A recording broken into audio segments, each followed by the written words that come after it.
14 अप्रैल 2024 को लगभग सुबह 5 बजे के आसपास मुंबई शहर के बांद्रा में जहां पर सलमान खान का घर होता है गैलेक्सी अपार्टमेंट, वहां से एक बाइक बड़ी ही तेज़ी से गुजरती है। उस बाइक पर दो व्यक्ति सवार होते हैं और दोनों हेलमेट पहने हुए होते हैं।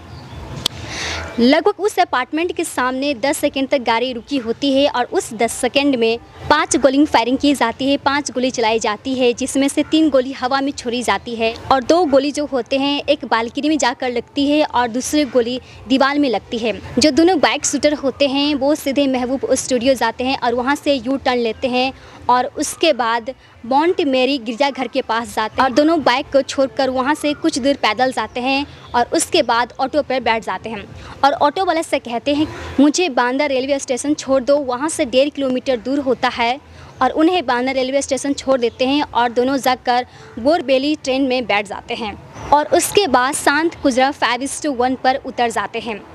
जैसे दोनों उतर जाते हैं तो दोनों की फ़ोटो CCTV कैमरा में कैद हो जाती है। आखिरकार ये दोनों व्यक्ति कौन होते हैं, क्यों सलमान खान को मारना चाहते हैं, जानेंगे हम इस कहानी में।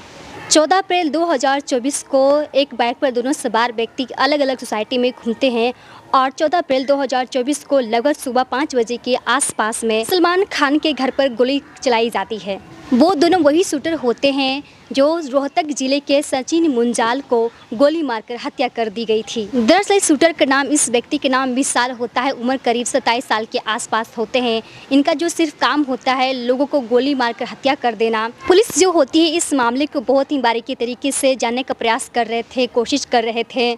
आखिरकार ये दोनों व्यक्ति कौन है, कहाँ से आया है, आखिरकार ये सलमान खान को क्यों मारना चाहता है। इस बीच लॉरेंस बिश्नोई का जो छोटा भाई होता है अनमोल बिश्नोई, वो 2 व्यक्ति को 2 शूटर को खरीदता है और सलमान खान पर नज़र रखने को कहता है। सलमान खान कितने बजे घर से निकलते हैं, वो कितने बजे घर के अंदर जाते हैं, वो कितने बजे तक सुरक्षित में रहते हैं और नहीं रहते हैं। लगातार उन पर 15 दिनों तक नज़र रखी जा रही थी। जैसे ही 14वां दिन बीतता है, 14 अप्रैल 2024 को लगभग सुबह 5 बजे के आसपास में दोनों शूटर मिलकर उनके घर पर फायरिंग करते ही गोली चलाते हैं। जैसे ही ये बात मुंबई पुलिस को पता चलती है, वो 15 टीमों से अलग अलग जगहों में जाते हैं और ढूंढने का प्रयास में लग जाते हैं। हालांकि इन दोनों के पीछे मुंबई पुलिस नहीं होते हैं, बल्कि Punjab police, Haryana police, Rajasthan police, Delhi police लगी होती है। जो पहला शूटर होता है उसके बारे में पुलिस पूरी तरह से जांच पड़ताल करती है तो उसके बारे में सब कुछ पता चल जाता है। लेकिन दूसरा जो शूटर होता है उसके बारे में पुलिस को कुछ भी जानकारी नहीं हो पाता है, कुछ भी उनके बारे में मालूम नहीं हो पाता है। जो दोनों शूटर होते हैं वो जो बाइक यूज़ किया गया था, पुलिस उस बाइक को लेकर काफ़ी ज़्यादा छानबीन करने का प्रयास कर रहे थे कि ये बाइक कब खरीदी गई थी, किसके नाम पर है, इसे कब कर लिया गया है।